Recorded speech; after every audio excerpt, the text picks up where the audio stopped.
Does gauge lie?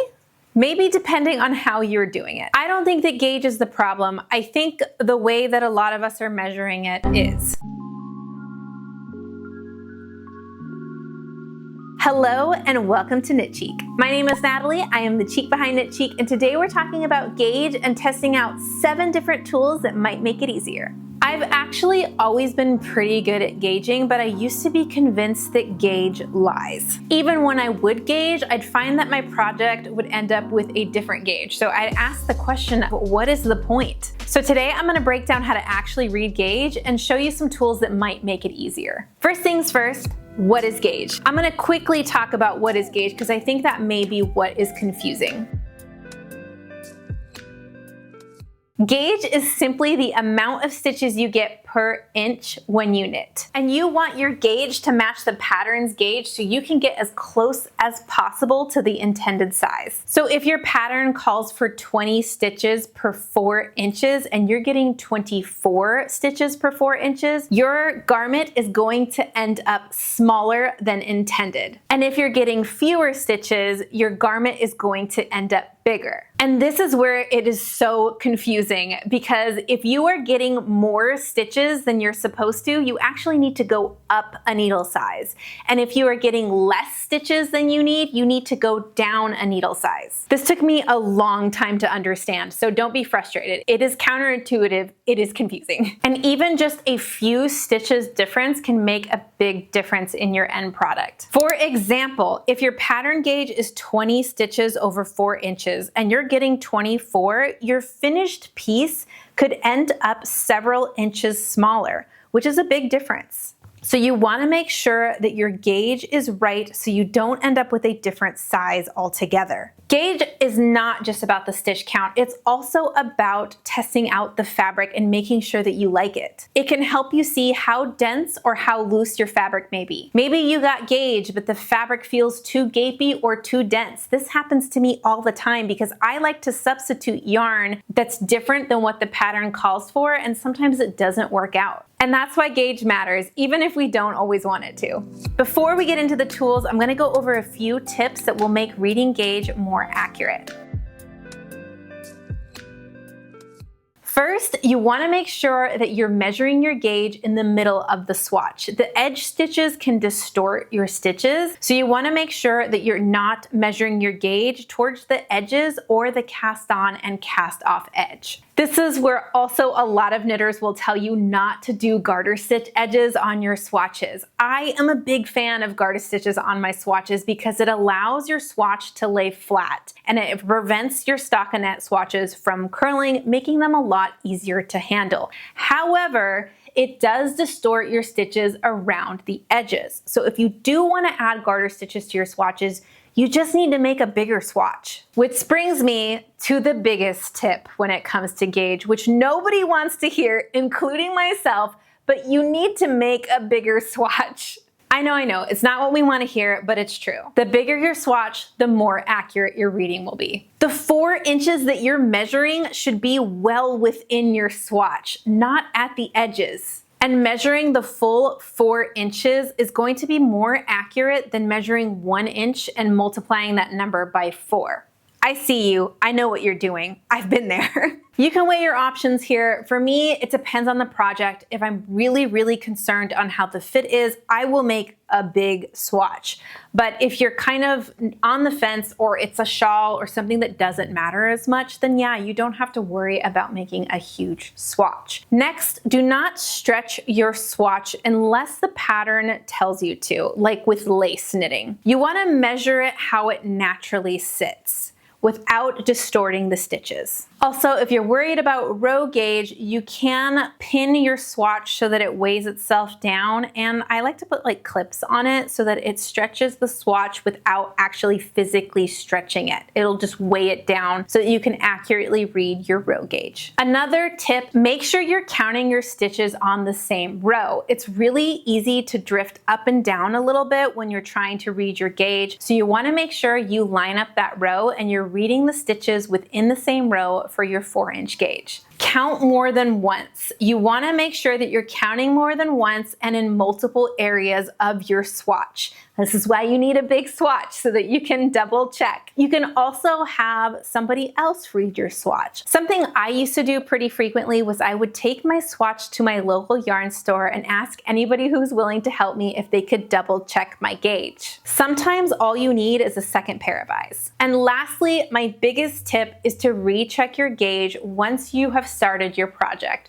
Once you've gotten to a point where you have enough fabric where you can recheck your gauge, you want to do that in your project. Now remember, most patterns will require you to block your swatch, so you want to take measurements before and after you block it. So when you're measuring your project before blocking, if it's the same gauge pre-blocking your swatch, you should be good to go. I like to double check my gauge when I'm knitting because sometimes I knit tighter in a smaller swatch than I do in the actual garment. And this is why it's so important to make a bigger swatch. I am so sorry. Okay, now let's get into some of the tools that might make reading your gauge a little bit easier.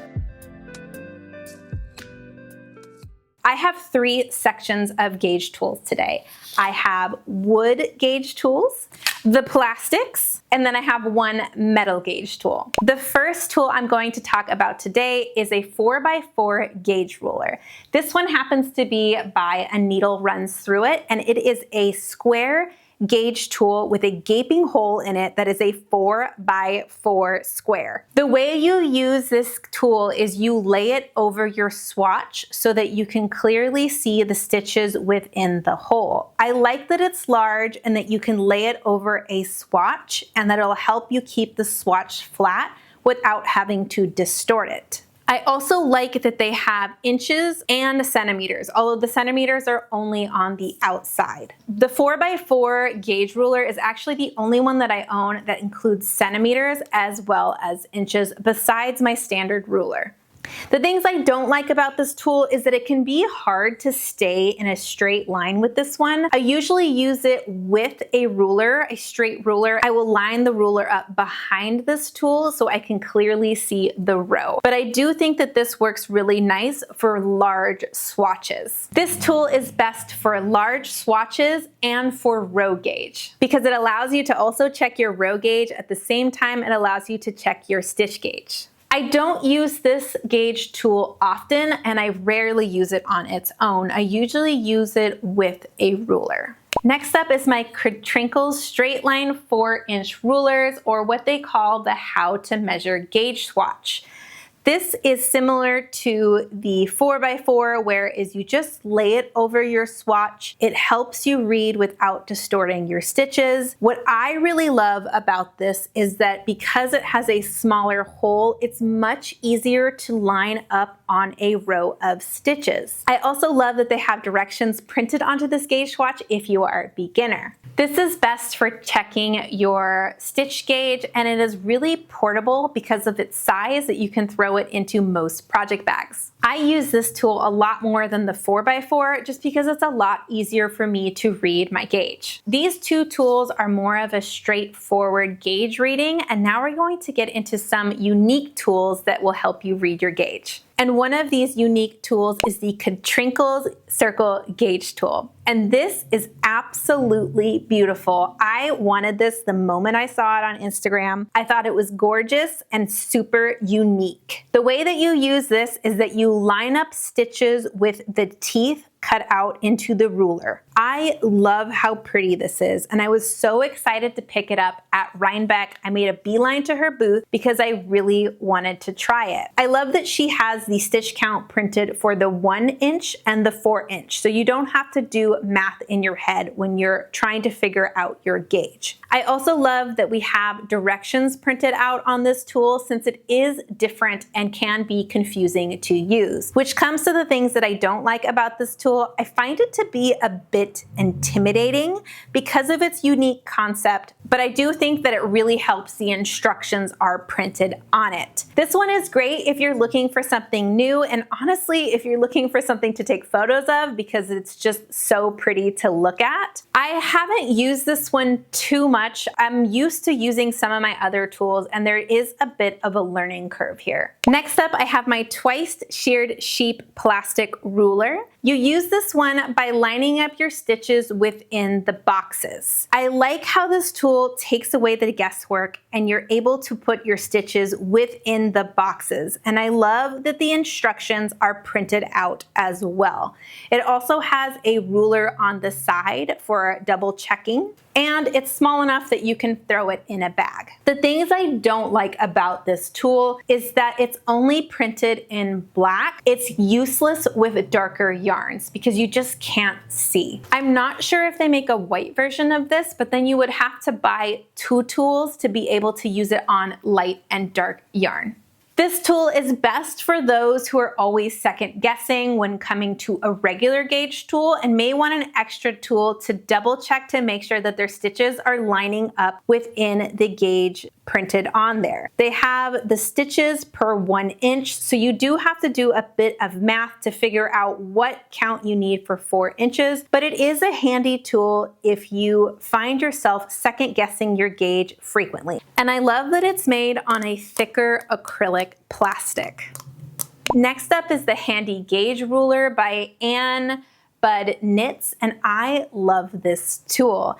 You use it by lining up your stitches on the printed stitches on the ruler. I love that this tool has white and black printed stitches so you can use it on light or dark yarn. It only gives you the stitch count per 1 inch, so you do have to do math to figure out what your count is for 4 inches, but I do love that they have the instructions written on this ruler as well. They also have a ruler on the side, but it is a bit flimsier than the twice sheared sheep ruler. I also recommend this tool for those of you who are second guessing your gauge when using a traditional tool. This can be great for double checking your gauge. I love to use this as a second way to check my gauge, and I like this more than the twice sheared sheep one because of the white and black print. Next up on my list is the Easy Peasy Gauge Ruler, which has the funnest name of all the tools. And this is another thick acrylic ruler that is pretty unique. It doesn't have any numbers printed on this, but it does tell you with the packaging that it comes with. It does have boxes for 1 inch and 1/2 inch, and the total markings are for 4 inches. You use this tool by laying it on your swatch and lining up the stitches in the boxes. I like that they include 1 inch, 1/2 inch, and 4 inch readings. The only thing that I don't love is that there's no printed numbers on this, but I guess that's fine because I don't know where they would put it, and I happen to know what the markings already are. I feel like this tool would be best for someone who has a hard time reading stitches, or if the stitches are small and you find that your eyes are like shaking while you're trying to line them up. This tool can be really useful because it does enhance the visual aspect. So the best thing about this ruler is that it is a magnifying glass. So it'll make reading smaller stitches easier, or if you're hard of sight and you need a magnifying glass to read your gauge, this is a tool all in one, and you can use this to help see your stitches easier.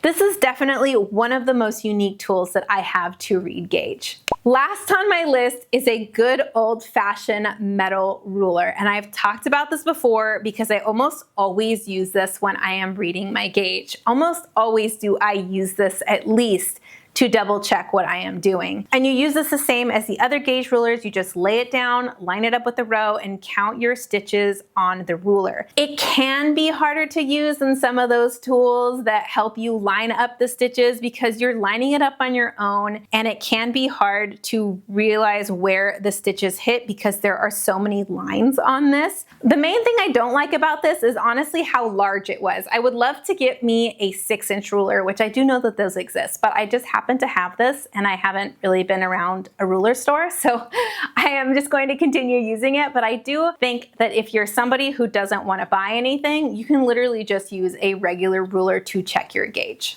This is old-fashioned, no nonsense, but it gets the job done. All right, let's go over my favorites. So if I had to pick my favorites from the 7 tools that I own, these are the 2 that I reach for the most. The first one is my Katrinkles 4-inch How to Measure Gauge ruler. I love this tool because of how easy it is to isolate one row while reading your gauge. I also love the size, and it's easy to throw into most of my project bags. It is a very high quality wood, and the printing on it is accurate, and I will continue to use this because it's one of my favorites. My other favorite is the handy gauge ruler, and I like this one as a way to double check my gauge to make sure that my stitches are aligned with the printed stitches on this one. I feel like this is a really unique ruler, and I just love the versatility of being able to use it with light and dark yarn, and it's a great way to boost my confidence that I am getting an accurate gauge. I don't think that I could ever commit to one gauge tool. I like having multiples because I like being able to check on multiple tools to make sure that I'm getting the same reading. But these two are the two that I reach for the most. So that's my gauge tool review. I'd love to know which one was your favorite, and are there any that I didn't try that I should? Let me know in the comments below. Thank you so much for watching. Don't forget to subscribe, and I will see you next time. Bye.